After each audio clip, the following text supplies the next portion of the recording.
Good morning, students. Welcome to the class of accountancy. We are studying goods and services tax.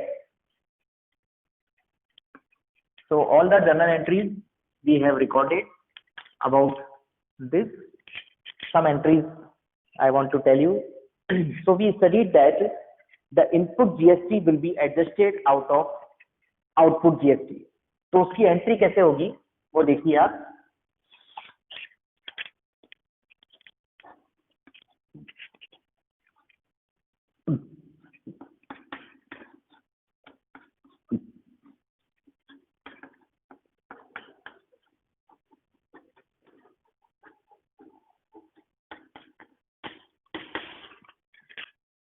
इसकी entry होगी क्योंकि output GST को हम cancel कर रहे हैं इनपुट जीएसटी से.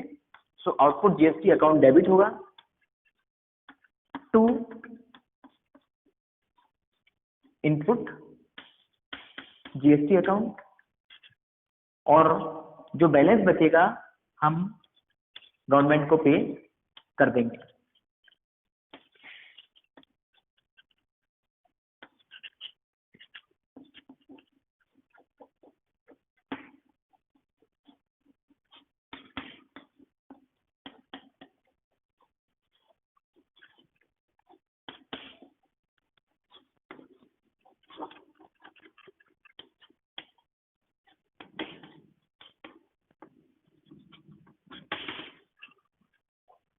Being input GST adjusted and balance paid to government.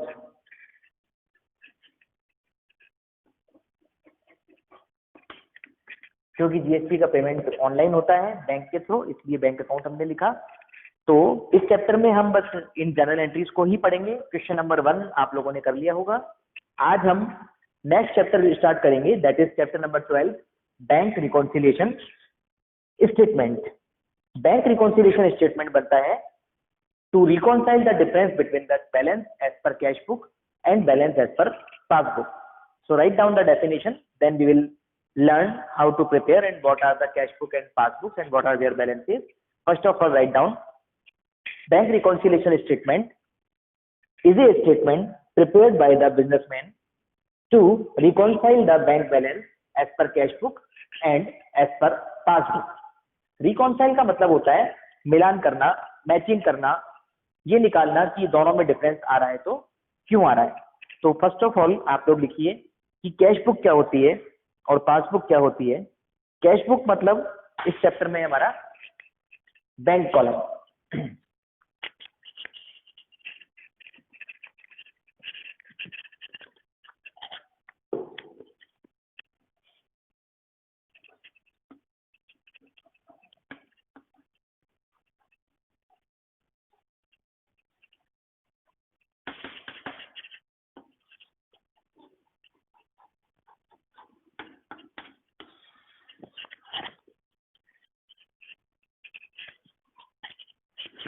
Bank reconciliation statement की डेफिनेशन अभी हमने पढ़ी.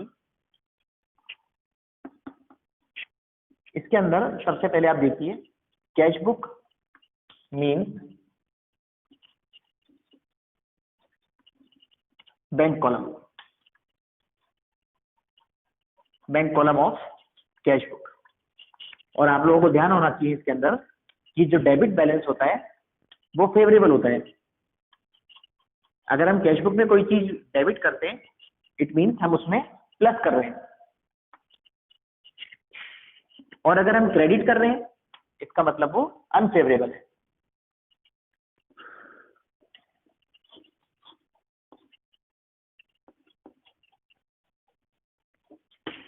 मतलब हम पेमेंट कर रहे हैं किसी को. आप लोग जानते हैं कैश बुक में हम अगर कुछ रिसीव करते हैं तो डेबिट होता है, अगर हम कुछ पेमेंट करते हैं तो वो क्रेडिट होता है.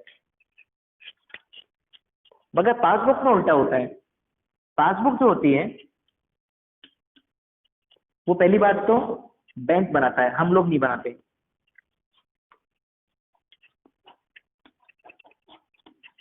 और पासबुक के अंदर क्रेडिट बैलेंस फेवरेबल होता है क्योंकि बैंक के लिए हम कस्टमर हैं, हमने हमारे पैसे बैंक में जमा कराए. Bank treats us as is creditor. So whenever we deposit amount in our bank, then bank will credit our account, और डेबिट होता है unfavourable.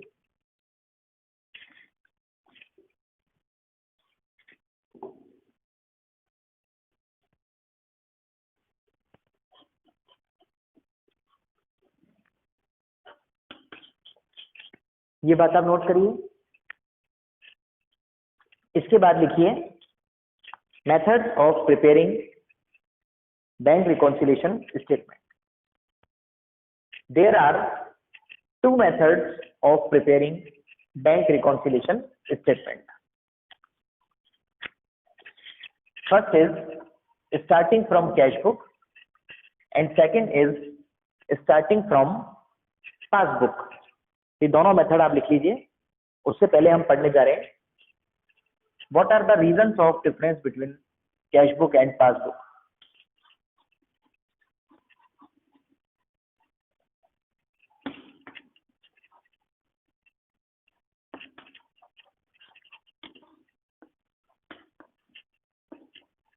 There are three reasons, write down, there are three reasons of difference between cash book and passbook.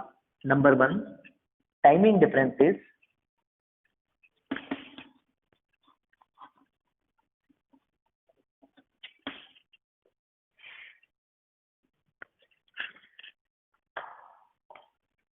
Second is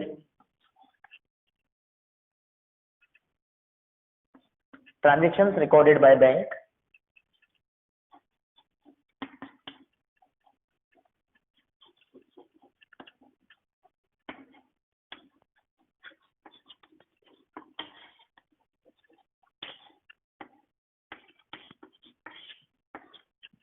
And third is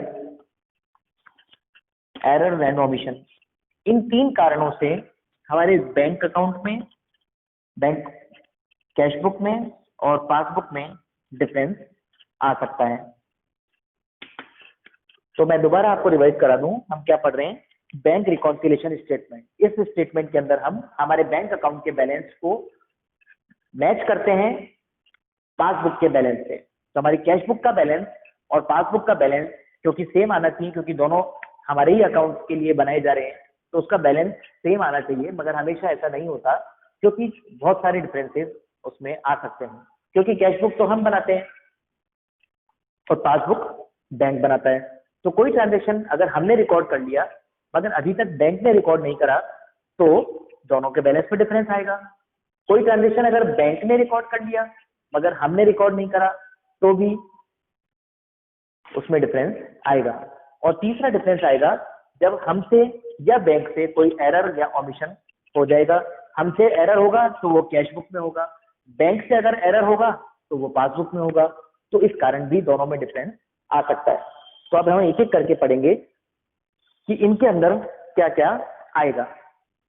आप लोग अपनी book खोलिए, page number 12.2, difference due to timing, difference transaction recorded by bank and errors and omission.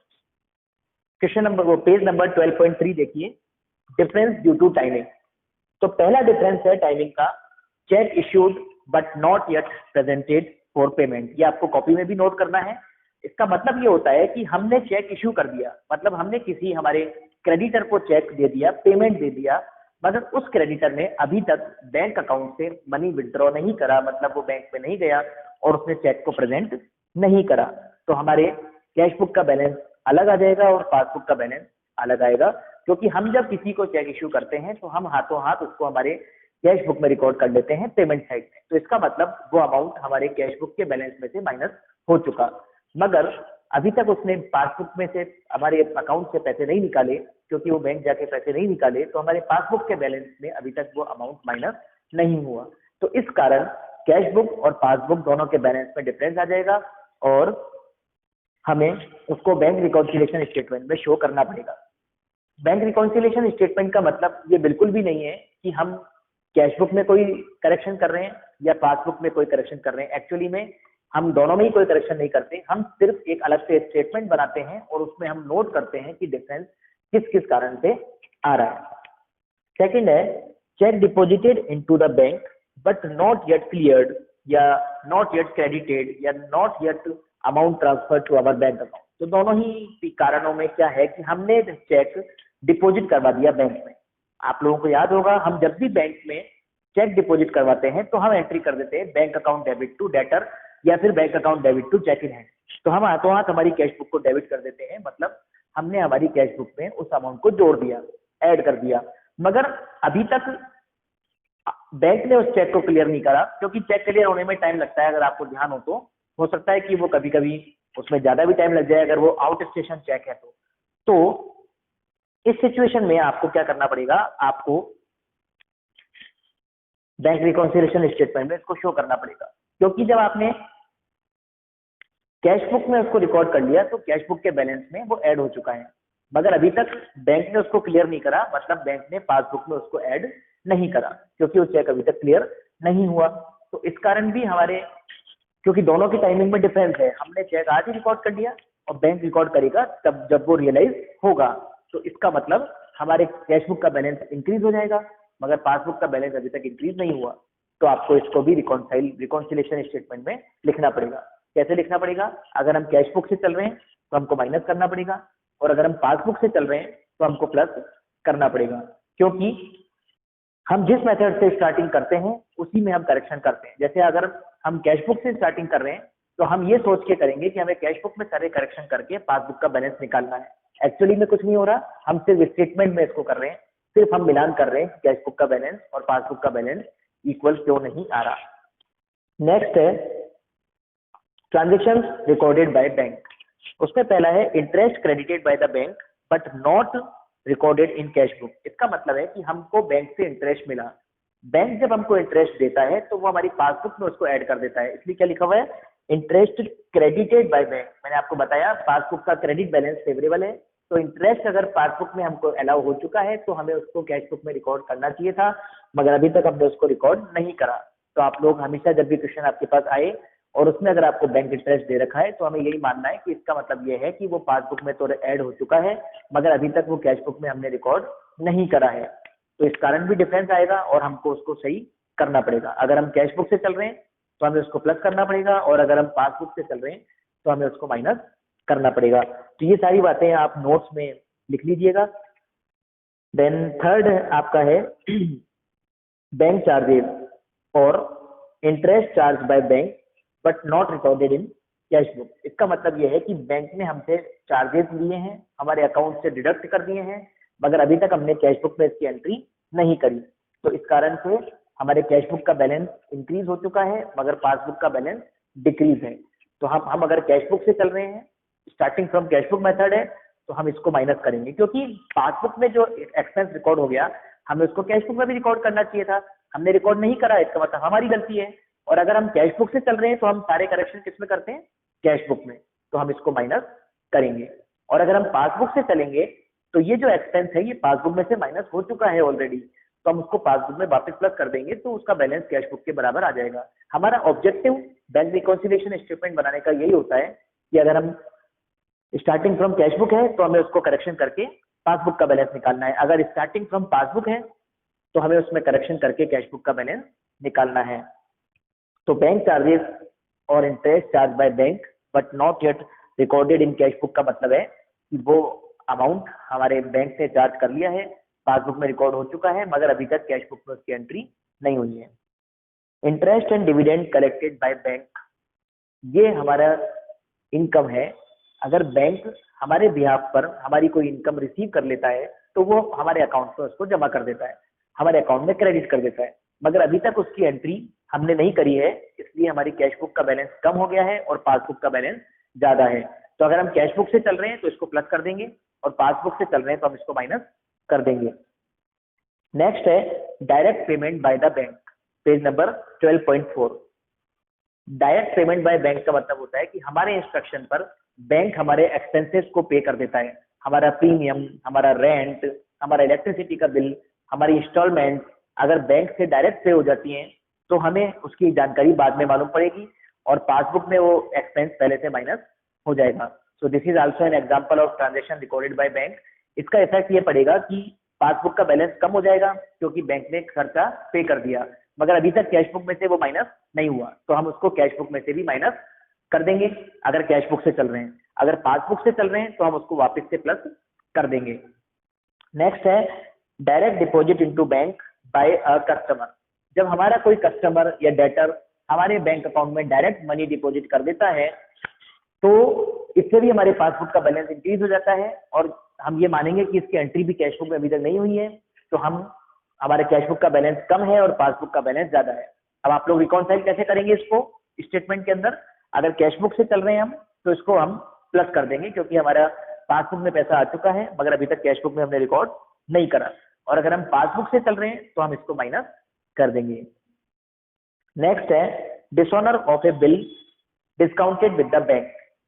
इसका मतलब यह है कि हमने कोई सा भी बिल या हमने चेक पढ़ा था, चेक पोस्ट डेटेड चेक हम बैंक से डिस्काउंट कराते थे, तो हमें क्या मतलब होता था? इसका मतलब क्या होता था कि हमने चेक बैंक को दे दिया और बैंक ने हमको एडवांस पेमेंट कर दिया और मैच्योरिटी पर या जब डेट आएगी तो बैंक हमारे डेटर से पैसा कलेक्ट कर लेगा। मगर अब डिसऑनर का मतलब यह है कि बैंक ने तो हमारा बिल डिस्काउंट कर दिया मगर बैंक को हमारे डेटर से पैसे नहीं मिले, तो इस केस में बैंक उस पैसे को हमारे अकाउंट से डिडक्ट कर लेता है। तो डिसऑनर का मतलब है कि बैंक हमारे अकाउंट से पैसे डिडक्ट कर लेगा, अमाउंट डिडक्ट कर लेगा और हमारे पासबुक का बैलेंस कम हो जाएगा और कैश बुक का बैलेंस, जाहिर सी बात है कैश बुक में रिकॉर्डिंग ही नहीं हुई तो कैश बुक का बैलेंस अभी भी ज्यादा आएगा बैंक कॉलम का। तो इन दोनों को रिकॉन्साइल करने के लिए दो मेथड है। अगर हम कैश बुक से स्टार्ट कर रहे हैं तो हमें उसको माइनस करना है क्योंकि डिसऑनर चेक है, और अगर हम पासबुक से स्टार्ट कर रहे हैं तो हमें उसको वापस प्लस करना है क्योंकि वो ऐसा एक्सपेंस है जो कि पासबुक में से ऑलरेडी माइनस हो चुका था मगर अभी तक कैश बुक में से माइनस नहीं हुआ था। तो अगर पासबुक से हम स्टार्टिंग कर रहे हैं तो हम पासबुक में उसको वापस प्लस कर लेंगे because our objective is to match the balance between cash book and passbook. Next है bills collected by the bank on behalf of the customer. Customer के बिहाफ पर अगर बैंक ने कोई बिल कलेक्ट कर लिया है, बैंक ने अमाउंट रिसीव कर लिया है, तो उसका इफेक्ट ये होगा कि बैंक का पासबुक का बैलेंस इंक्रीज हो जाएगा और हमारे कैश बुक में उसकी रिकॉर्डिंग अभी तक नहीं हुई है, इसलिए कैश बुक का बैलेंस कम हो जाएगा। तो अब रिकॉन्साइल करने के लिए हम इसको कैश बुक से चल रहे हैं तो प्लस करेंगे और पासबुक से चल रहे हैं तो माइनस करेंगे। तो ये हमारे पॉइंट्स थे ट्रांजेक्शंस रिकॉर्डेड बाय बैंक के। और लास्ट है एरर एंड ओमिशन। एरर और ओमिशन कुछ भी हो सकती है, जैसे कि हमसे हमारे कैश बुक का टोटल गलत हो गया, पासबुक का टोटल बैंक से गलत हो गया, या फिर बैंक ने पासबुक में कोई ज्यादा चार्जेस लगा दिए।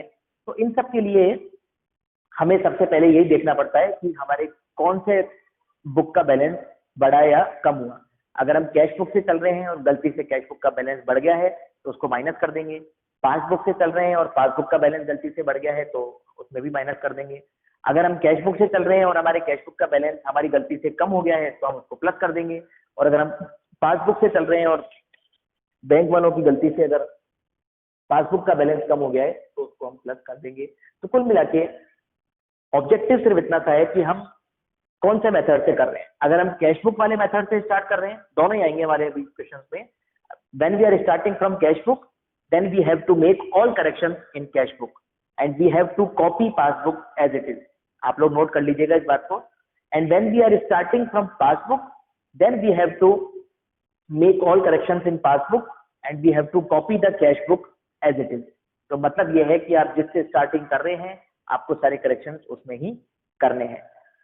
सो ये सब बातें पढ़ने के बाद अब हम इसका फॉर्मेट देखते हैं कि हमें इसका फॉर्मेट कैसे बनाना है, और हम फॉर्मेट के साथ साथ क्वेश्चन नंबर 1 करेंगे जो कि 12.43 पेज पर आपको गिवन है। तो बैंक रिकॉन्सिलिएशन स्टेटमेंट का फॉर्मेट देखिए आप। इसका फॉर्मेट बहुत आसान है, इसमें आपको सिर्फ 3 कॉलम बनाने हैं। पहला कॉलम पर्टिकुलर्स का, दूसरा कॉलम प्लस साइड का और तीसरा कॉलम माइनस साइड का।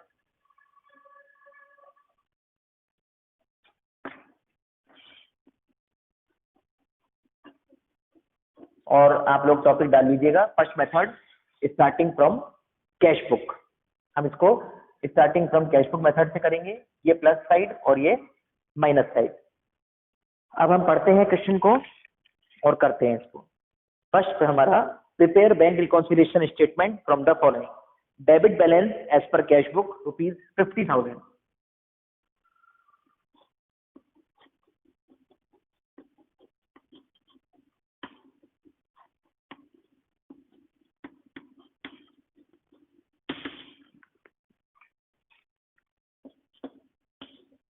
तो प्लस में आ जाएगा 15,000 because it is debit balance. Cash book का डेबिट बैलेंस मैंने आपको आज पढ़ाया फेवरेबल होता है और प्लस होता है, तो वो प्लस साइड में आएगा। अब आप लोग नेक्स्ट देखिए, check deposited but not clear. मैंने आपको इसका मतलब समझाया था अभी थोड़ी देर पहले कि हमने चेक बैंक में जमा करा दिया, मतलब कैश बुक में हमने उसको प्लस कर लिया है ऑलरेडी, मगर वो अभी तक क्लियर नहीं हुआ, मतलब वो पासबुक में रिकॉर्ड नहीं हुआ। तो कैश बुक का बैलेंस गलती से नहीं, कैश बुक का बैलेंस ज्यादा है और पासबुक का बैलेंस कम है। तो अब हम इसको कैसे बराबर करेंगे, क्योंकि हम कैश बुक से चल रहे हैं, तो हम कैश बुक में से इसको माइनस कर देंगे। Less cheque deposited but not clear. तो आप लोग इसको याद भी रखें, when we start from cash book then cheque deposited but not clear को हमको माइनस करना पड़ेगा, क्योंकि जब हम चेक जमा करा देते हैं और वो बैंक उसको अभी तक जमा नहीं करता है तो कैश बुक का बैलेंस हमारा बढ़ गया है। तो हमें बराबर करने के लिए कैश बुक में से इसको माइनस करना पड़ेगा because we are starting from cash book. और ये कैसे मालूम पड़ेगा कि हमें कौन सा मेथड यूज करना है, तो आपको क्वेश्चन में जिसका बैलेंस दे रखा है आपको उसी से स्टार्ट करना पड़ेगा, जाहिर सी बात है। तो इस क्वेश्चन में आपको दे रखा है balance as per cash book, तो we have to start from cash book और हमें इस मेथड से ही करना पड़ेगा। तो ये 1000 माइनस होगा। Then cheque issued but not presented ₹1500, ये ऐड होगा क्योंकि हमने किसी को चेक इश्यू करा तो हमने उसको कैश बुक में से माइनस कर चुके हैं, मगर अभी तक उसने बैंक से पैसे नहीं निकाले। नॉट प्रेजेंटेड मतलब हमारा जो क्रेडिटर है वो अभी तक बैंक में नहीं गया और उसने मनी विड्रॉ नहीं किया है। तो इसका एडजस्टमेंट कैसे होगा, हमारा कैश बुक का बैलेंस एक्चुअली में कम है और पासबुक का बैलेंस ज्यादा है, तो हम इसको प्लस कर लेंगे कैश बुक में, तो इससे हमारा कैश बुक का बैलेंस इक्वल हो जाएगा। लास्ट है bank interest. When bank give us interest, हमारे पासबुक में जाके वो ऐड हो जाता है, तो हमें कैश बुक में भी उसको ऐड करना पड़ेगा।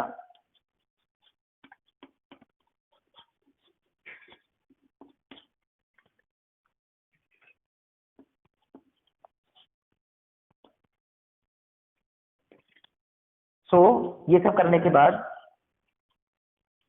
हमारे पास पासबुक का बैलेंस आ जाएगा। यही इसका फॉर्मेट होता है। आपको अगर balance as per cash book आप स्टार्टिंग कर रहे हैं तो सारे एडजस्टमेंट के बाद आपके पास बैलेंस एज पर पासबुक आ जाएगा। अब इसको कैसे करेंगे देखिए आप, हमें 15,000 में इन दोनों को ऐड करना है और इसको माइनस करना है। तो जैसे हम किसी अकाउंट का बैलेंस निकालते हैं वैसे ही करेंगे। इस सेट का टोटल करेंगे पहले, ये आएगा आपका 16,700 और इसमें से 1,000 रुपीज माइनस करके यहां पर लिख देंगे 15,700, तो टोटल आ जाएगा 16,700। So this is the way we do bank reconciliation statement. Now read question number 2.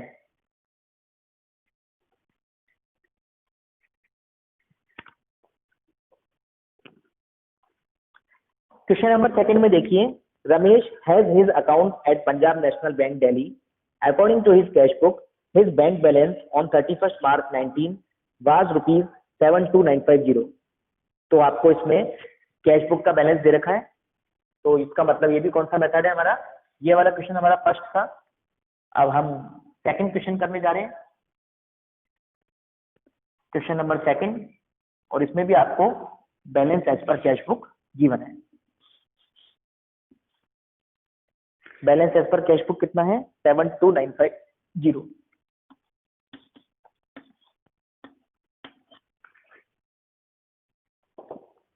He sent check for ₹90075 to his bank for collection. sent check for collection का मतलब क्या है, इसका मतलब यही है कि हमने बैंक में चेक जमा कराया है, क्योंकि बैंक में हम चेक जमा क्यों कराते हैं, उसको डिपॉजिट करने के लिए, उसको कलेक्ट करने के लिए। तो हमने बैंक में चेक सेंड करा कलेक्शन के लिए 90075 का, but cheque amounting to ₹43,769 were not collected by that date. यानी कि हमारा जो बैंक रिकॉन्सिलेशन स्टेटमेंट है वो बन रहा है इस क्वेश्चन में 31 मार्च 19 को। इस दिन तक 43769 के चेक हमने जमा कराए थे जो अभी तक जमा नहीं हुए, तो हम इसको माइनस कर देंगे, सिंपल। क्योंकि हमने तो कैश बुक में उसको रिकॉर्ड कर लिया था, अभी तक उन्होंने पासबुक में उसको जमा नहीं किया है, तो कैश बुक का बैलेंस हमारा ज्यादा है और पासबुक का बैलेंस हमारा कम है, क्योंकि हम कैश बुक में तो उसको जोड़ चुके ना। तो हमें यह सही करने के लिए, पासबुक का बैलेंस निकालने के लिए कैश बुक में से इसको माइनस करना पड़ेगा, और इस 90075 का कुछ भी नहीं होगा क्योंकि वो टोटल है, उसमें से इतने चेक अभी तक डिपॉजिट नहीं हुए, इसलिए हम इसको इसमें से माइनस कर देंगे। नेक्स्ट है, out of the check issued by him in payment of his debts, check for rupees 29344 were not presented for payment. So whatever checks he issued, out of them check of rupees 29344 but were not presented to bank. So 29344 के check अभी तक bank में present नहीं हुए हैं, हम उसको bank account में वापस, कैश बुक में वापस प्लस कर देंगे, क्योंकि हमने ये चेक इशू कर दिए, हमने इसको कैश बुक में से माइनस कर दिया था, मगर अभी तक पासबुक में से माइनस वो हुआ ही नहीं, तो हमें पासबुक का बैलेंस निकालने के लिए इसको वापस से कैश बुक के बैलेंस में प्लस करना पड़ेगा, तब जाके हमारे पास पासबुक का बैलेंस आएगा। इसके अलावा इसमें और कुछ भी पॉइंट नहीं है। अब हम इसका टोटल करेंगे और हम इसका बैलेंस निकाल देंगे, इसमें बैंक इंटरेस्ट भी नहीं है।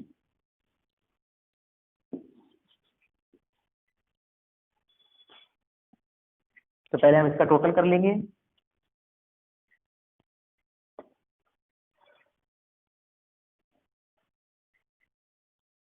वन 102294 में से हम 43769 माइनस कर देंगे, तो हमारे पास बैलेंस एज पर पासबुक आ जाएगा 58525। तो इस तरीके से हम बनाते हैं bank reconciliation statement. Bank reconciliation statement is a statement to reconcile the balance of our bank account as per cash book and debt as per passbook. Question number 3 is your homework for today, and there is a important information for you that you will be having half yearly exams in the month of December.